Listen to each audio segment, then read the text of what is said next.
प्रीतिया है मैया हरदम रहतो ना कि तोरा शीतल के छैया है मैया हरदम रहतो ना। बोलिए शीतला महारानी की। और आइए मीठी मीठी ताली के साथ कहना है 1 2 3 4।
बहुत ही पुराना है और घर घर में सभी महिलाएं इसे बड़े ही प्यार से गाती हैं।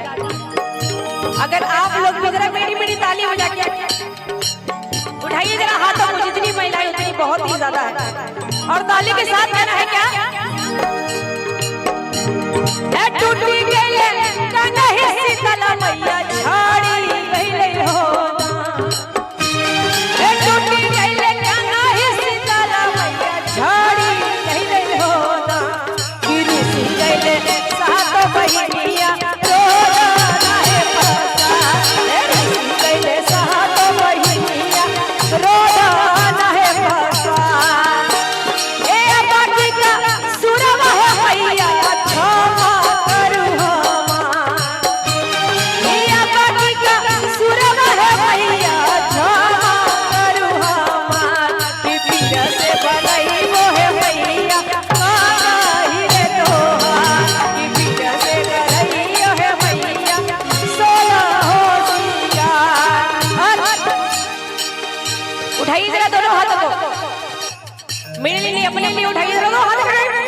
ऊपर बिल्कुल सीधा, जितना ऊपर उठा सकते हैं, जितना ऊपर उठाएंगे उतना ऊपर जाएंगे तरक्की में।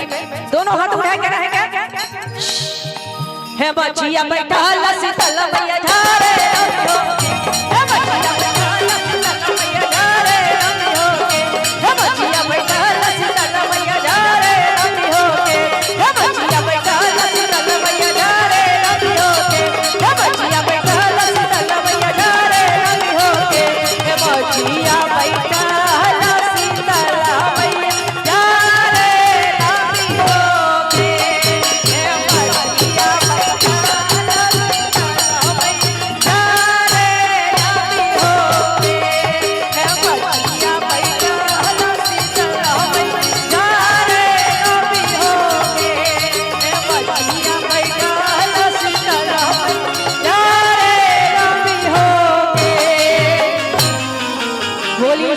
महारानी की बोलिए सच्ची।